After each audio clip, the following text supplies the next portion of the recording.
honored you, and I've already crowned you with victory. Is there anyone in here that says, I got the victory today? I got the victory for this year. I got a new sense of boldness that's coming upon me. I got a new sense of clarity that's coming upon me. I got a new sense of strength that's coming upon me because I got a revelation that this year is already planned out. There's a good story. There's a good story that's been told. The Karate Kid with Jaden Smith. He was playing it, and his father Will Smith was producing it. Some of y'all heard this story, and Jaden Smith was just getting beat up through the whole movie. He was just getting beat up.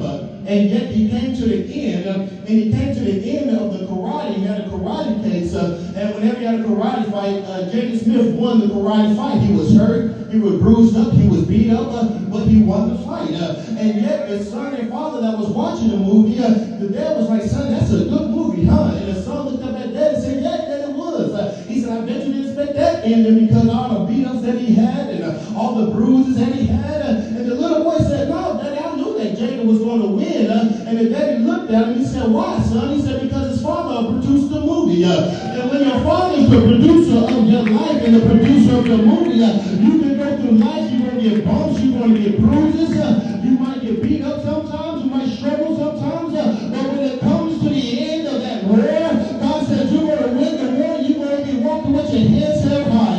And I need you to get confidence right now that my father is the producer of this year. My father is the producer of this time.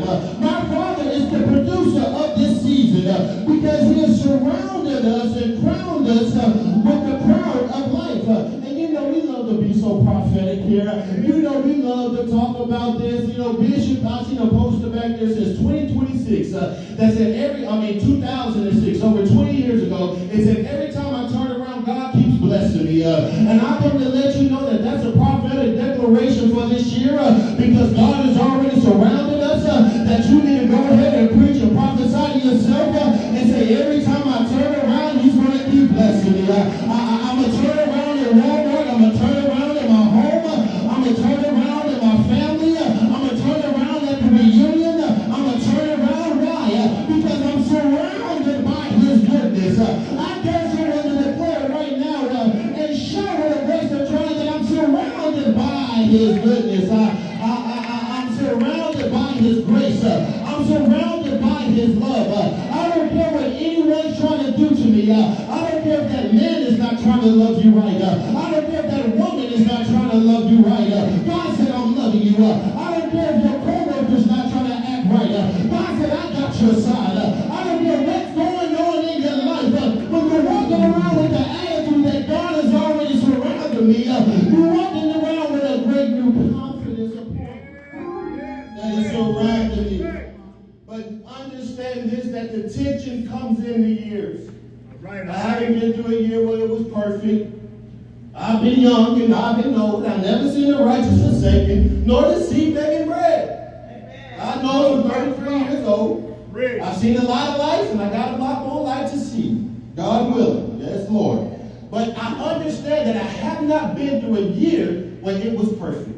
Right. I have not been through a year where it was in trials. I have not been through a year where I didn't have to overcome certain things. So understand that when the tension comes with the years, you got to look at it like, okay, where is this tension coming from? Is it from the image that I'm seeing and playing in my mind? And that's where the most frustration comes from. I see myself in this place. I know that I'm supposed to be in this place. And I'm working in this place. I see the image. You know you can see the blessing and you can just reach out and feel the blessing is right there, but you can't grab it. And you're like, my breakthrough is right here, and it seems like you can't get to your breakthrough.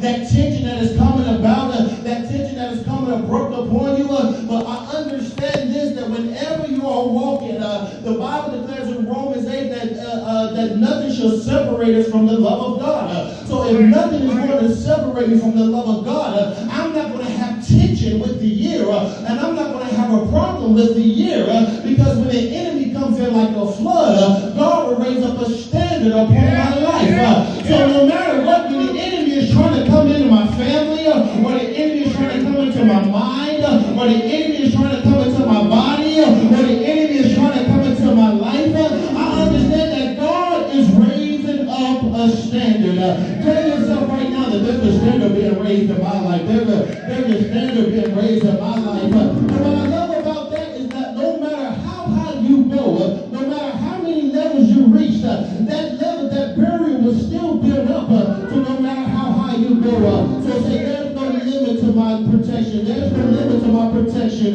So I'm not going to walk around with this tension upon my life, but I'm going to walk around knowing that I'm surrounded and I'm encamped by His goodness. I'm encamped by His grace. I'm encamped by His love. So there should be no strife, or there should be no tug, or there should be no tension, because when the enemy tries to come in, I'm going to just brush it off. And I'm going to say, God is with me always. I'm not worried about nothing. I'm brushing it off because I understand that they drop on the pastures of wilderness and the hills rejoice on every side. They dropped on every hill.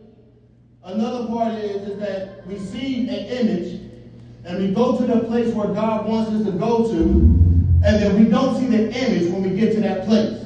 All right. A lot of people wrestle with this.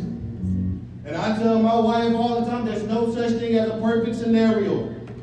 Because I'm going to tell you this, and I'm going to help someone out right now, that why would God send you to a completed assignment? Come on.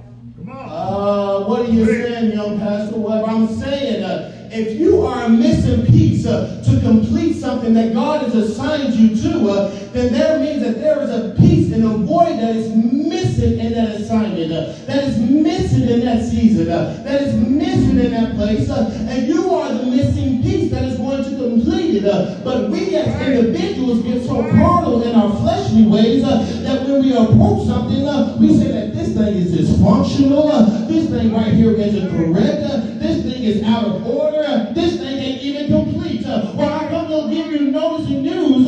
Yes, it's not complete because you're the one that's going to complete it. So what are you saying? If you have been born in a dysfunctional family, and you say this family is full of curses and burdens, well, maybe you're the one that's supposed to go into that family and break that generational curse and burden off that. I need some help in here.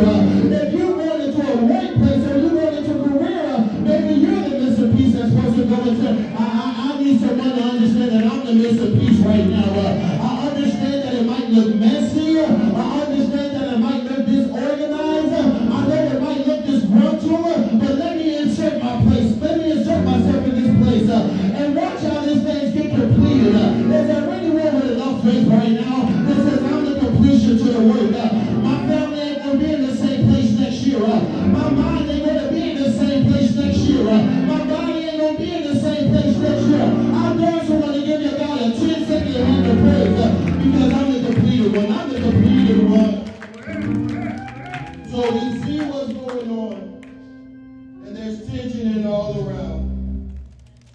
And because there's tension all around, and we're going through the years, he said, you crown your goodness, and your path drip with abundance. But you drip on. They drop on the pastures of the wilderness. The little flocks rejoice on every side. The pastures are clothed with flocks. The valleys are also covered with grain. He's talking about a pasture. He's talking about valleys. And during that whole time, he never once said that there was a dry valley anywhere around him. Right. Because the place that God is sending me to this year, where God is leading you to, this season where God is placing you at, there's not going to be any dry pastures around you. But every crop, everything that is supposed to be going upon your life in that season, in that time, in that pasture, I come to prophesy that it shall reproduce a harvest on every side about you. Somebody should have received that right there. That I'm going to receive a harvest for what God has for me. I'm not going into no more dry valleys. I'm not going through no more dry bones. I'm not going to no more dry places. But I'm walking in my abundant valley. And my abundant valley says I got abundance of peace. My abundant valley says I got abundance of joy. My abundant valley says I have abundance of prosperity. Is there anyone that's going to receive your abundance this morning? And say, I receive my abundance of the valley. You ain't going to walk through the valley of shadows of death. I shall fear no evil because God is with me. I'm walking through my valley with